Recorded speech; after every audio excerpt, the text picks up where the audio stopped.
Good morning, everyone, or good evening. Really happy to be here today to read out chapter 1 of Breathing Out Brave. It launches today on Amazon and Kobo and all the rest of the bookstores online. It's the ebook version. The print version is coming out in 2 weeks' time. I'm very excited about that possibility now, but for this week only, it's still 99 cents as a special for launch week. I'm really hoping people might download it and really enjoy it. Today I wanted to share with you very specially the chapter 1 of Breathing Out Brave. It might be about a 10-15 minute read. I hope you enjoy it, and really looking forward to hearing what you think about the book. So without further ado, here it is, chapter 1, Introduction to Breathing Out Brave. Being brave seems like an impossible dream to many, an alien concept that only the lucky few are allowed to be.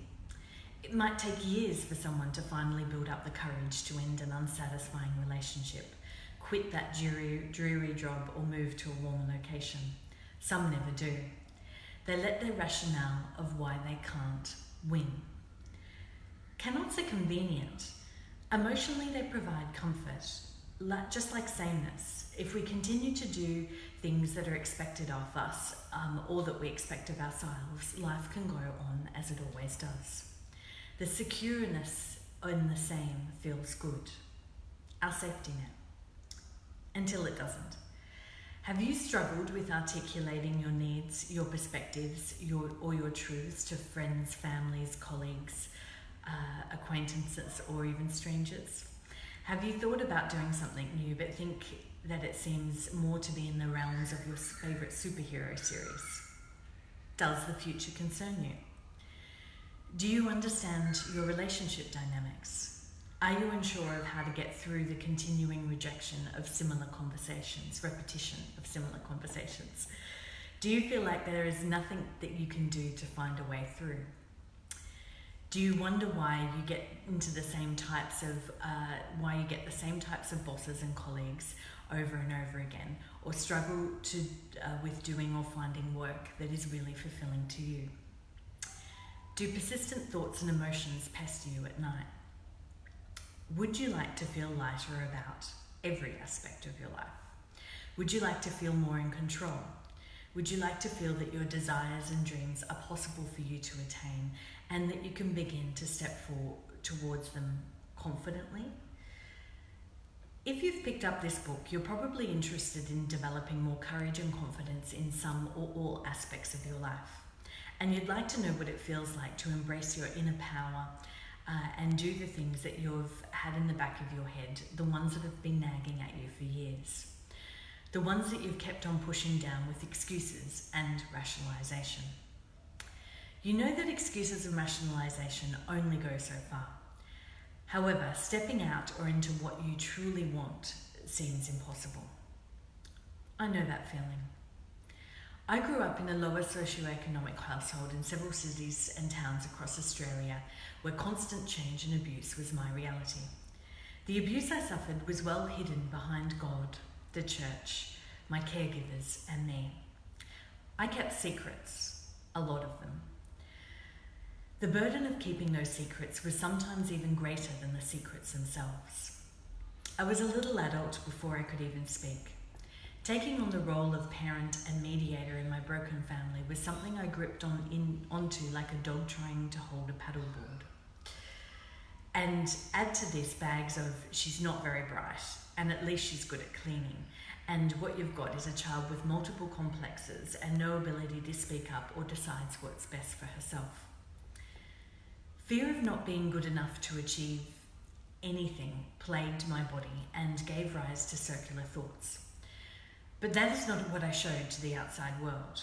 I hid the pain carefully, the secrets and the fears behind a happy, good girl persona. I perfected this persona. Being a good, happy girl meant that people liked me, or at least the persona. Being liked is a drug that will make anyone doing anyone do almost anything in order to be accepted by a group and community. More on this later.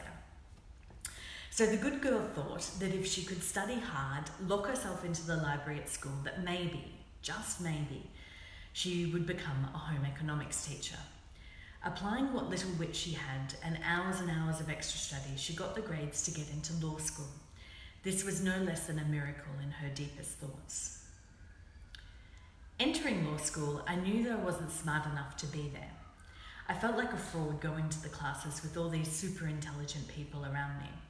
So I thought if I applied myself even harder, I might pass. I hardly noticed the ongoing emotional impacts of carrying a full-time study load, working part-time, having a mother wanting to kill herself and a sister stuck in a cult in my first years of university. This was my normal, but an unsatisfactory pass kind of normal. I kept going until I knew I couldn't. I needed help, so I sought advice from campus counsellors. After some traumatising conversations and realising they couldn't help me, you'll need decades of therapy, medication, and I don't think you'll ever truly be happy. I just kept going.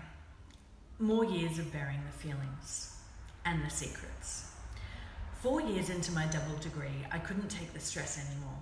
I woke up one morning and realised that I would reach 40, be a partner in a law firm, and have a heart attack if I didn't deal with my family issues now. I took 6 months off university to do an intensive counselling schedule with a psychologist who specialised in childhood abuse victims. This changed my perspective on my family, my parents, my life, everything. Going back to study afterwards, I was more focused, applied, and dare I say it, less stressed. I also felt a little bit smart, just a little. It did, however, take years to accept my intelligence, even longer to accept that I was creative, and even longer than that to accept how brave I actually was. Brave to recognise and change the way I was living and the beliefs about myself. Brave enough to create more of the life I wanted for me. Once I began to make bold decisions and discovered that I didn't die as a result, I started to build confidence in myself and my decision making. This was not a short process by any means. The good girl persona hung around during the whole of my 20s. She kept hidden the ongoing pain of crippling thoughts. I don't deserve to be here. I'm not good enough to help these people. I'm a fraud. I'm not smart enough. How can I help these people when my life has been so royally fucked up and my family is so fucked up? She kept herself hidden carefully behind hard work and diligence. Unsurprisingly, I entered into a number of toxic relationships where I predominantly took the role of the parent, ensuring my mask remained intact and my friends could not see or help me.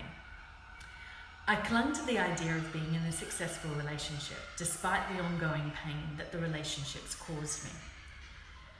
To the world, I was a successful lawyer. I volunteered outside of a hectic work schedule. I also lectured in law on the side and developed a new career as a senior policy advisor in government. Deep down, I knew the pain wouldn't go away, so I sought to learn more. My default for feeling is thinking. I always thought I could think my way out of issues. I spent years undertaking many self-development courses, learning the latest and greatest techniques to magic the heartache, sorrow, and trauma away. Some of them worked some of the time. Many gave me new insights. None of them caused me to wake up one day in a house overlooking the beach with 10 cats, some rescue animals, and the partner of my dreams. The process of change is not a lightning bolt of rainbows and unicorns. This is the stuff we read about as children.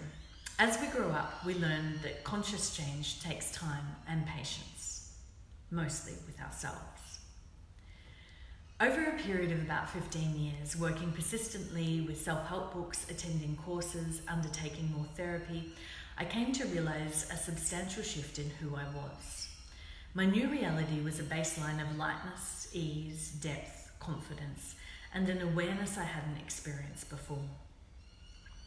I had honed the techniques to really sit and discover me, the deepest truth of me. And to my surprise, it wasn't as scary as I thought. The unbelievable pain of processing trauma cannot be understated, But after a while, I became less afraid. Less afraid of my feelings, my unconscious patterning, and of change. I operate now on a baseline of brave. This book contains many of my ongoing brave decisions and life stories. Disclosing the inner workings of my mind and the experiences in this book still causes the large tomato in the middle of my chest to feel like it's about to be carved up and fried. In sharing these processes and some of my story, I hope that this helps gets you through and perhaps thrive. Brave work is my passion, and there is nothing I love better than to help others uncover their hidden wounds and step into their power. Over the past 10 years, I have helped hundreds of people across the world develop better lives for themselves and their loved ones. The following pages contain a collection of brave processes, actions, steps, stories from my life and those I've helped. Each one has their own unique desires and work choices. All make bolder decisions in their lives that positively affect them and those around them. Brave is my normal. I live a very exciting, stimulating and fun-filled life.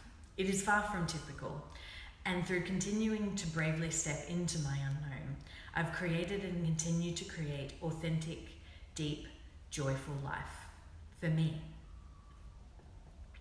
What this book isn't. You won't find any quick fixes contained in this book.